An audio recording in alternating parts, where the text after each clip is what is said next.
Dedicated to Eastern and Southern Kentucky, this is WYMT Mountain News First at 4.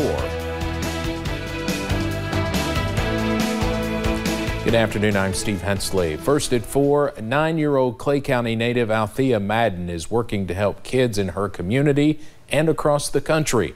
WYMT's Vivica Grayson has more on what she is doing in the battle against COVID.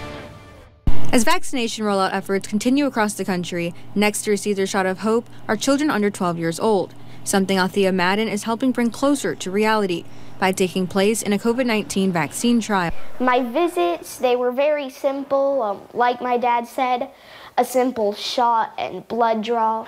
There was also a nose swab, and we also did a couple telemeds. Her father, Dr. Jared Madden, has seen the impact of COVID in Clay County and wants to protect his daughter from the virus. They may not know virology, they may not know immunology, but they know that Dr. Madden's kid had it, that he's well informed, he can be trusted, doesn't have anything to gain, and if his daughter can do it, then so can my child.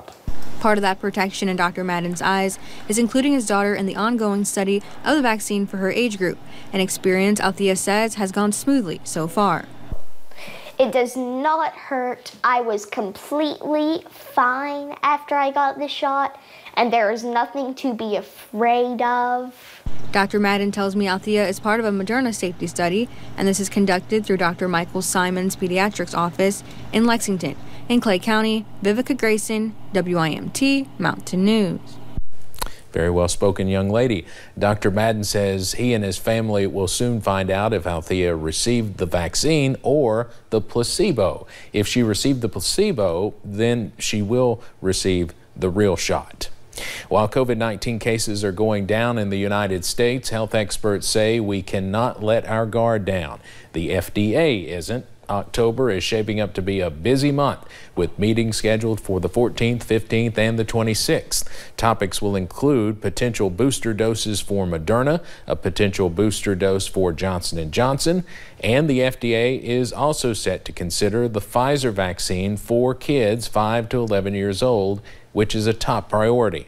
Children under 18 make up 22% of the population, but the latest figures available show they account for nearly 27% of all new weekly COVID cases. The CDC says COVID has killed more than 600 children.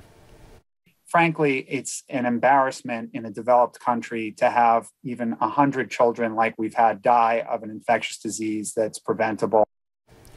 More than 65% of eligible Americans are fully vaccinated now.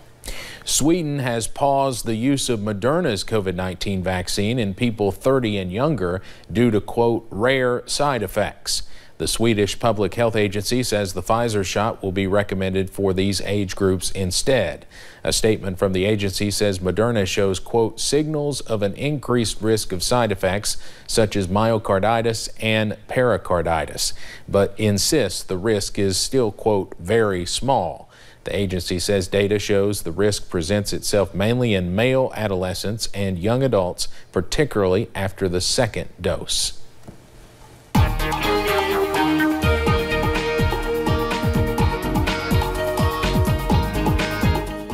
Clouds and showers continuing to work through the region thanks to low pressure cut off from the jet stream. That's working northward and moving up through the deep south, and that's giving us more showers out there. Camera from UVA Wise showing the overcast from earlier. We broke out into a little bit of sunshine, but we have plenty of clouds still to work through this afternoon. Taking you to the Mountain Parkway at Slade, and it is easily overcast there as well. Temperatures mostly in those lower 70s, though a few warmer spots. Prestonsburg's up to 77. It's 78 in Middlesboro and 75 in Pikeville. We take you further, though, down to the south and west. Notice how it's a little bit more yellow west of Monticello. That's where we're dealing with showers beginning to move into the far western parts of the region, including perhaps a few thunderstorms as we head towards places like Wayne County over the next little bit. That whole area streaming to the north, so we're not done yet with the showers, and I expect to see plenty more as we head through the evening hours. That's why you want to keep that WYMT weather app handy. You'll get all of the latest radar imagery right to your phone on the app, and of course our updates here from the WYMT weather team as well, and our forecast, which looks soggy as we head through the nighttime hours. Temperatures don't move a ton, only into the mid-60s yet again for lows overnight. We have even more showers before finally starting to see some clearing out by later in the week. And I'll have those details coming up in just a little bit. Steve? All right, Evan, thank you. This afternoon, State Attorney General Daniel Cameron discussed an upcoming argument before the United States Supreme Court. In 2019, a federal judge ruled House Bill 454, which places certain restrictions on a specific type of abortion procedure, unconstitutional, stating that the law places an undue burden on women seeking a common second trimester abortion. Before the Deputy Solicitor General Matt Kuhn can mount a defense of the law, he will need to establish his right to make that argument before the court. This case is about the ability of the Attorney General's office to defend the laws that are passed by the General Assembly. House Bill 454 was originally passed and signed into law back in 2018. It is now commonly known as the Human Rights of Unborn Children Act.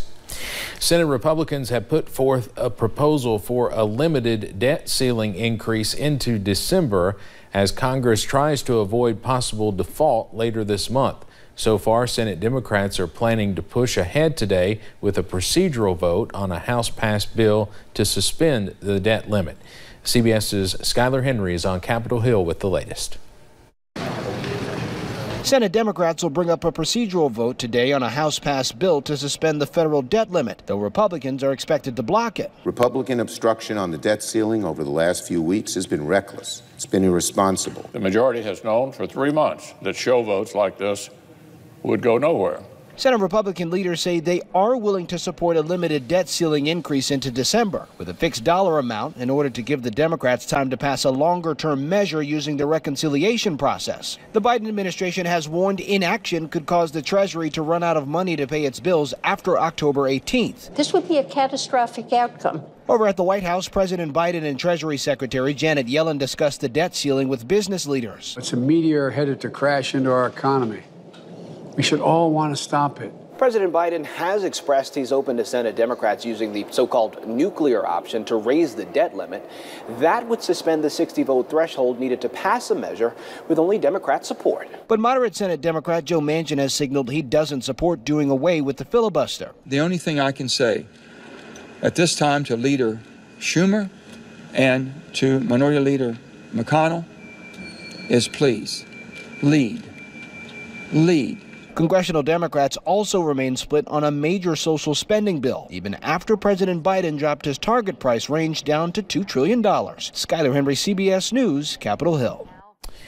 Today, Senator Joe Manchin reiterated that his top price tag on the social spending bill is $1.5 trillion. Let's head over to Wall Street now on this Wednesday. The Dow closes up today more than 103 points. We'll have more financial news in our next half hour.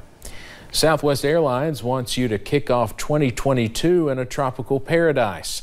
The carrier is offering 40% off fares to America's most tropical state.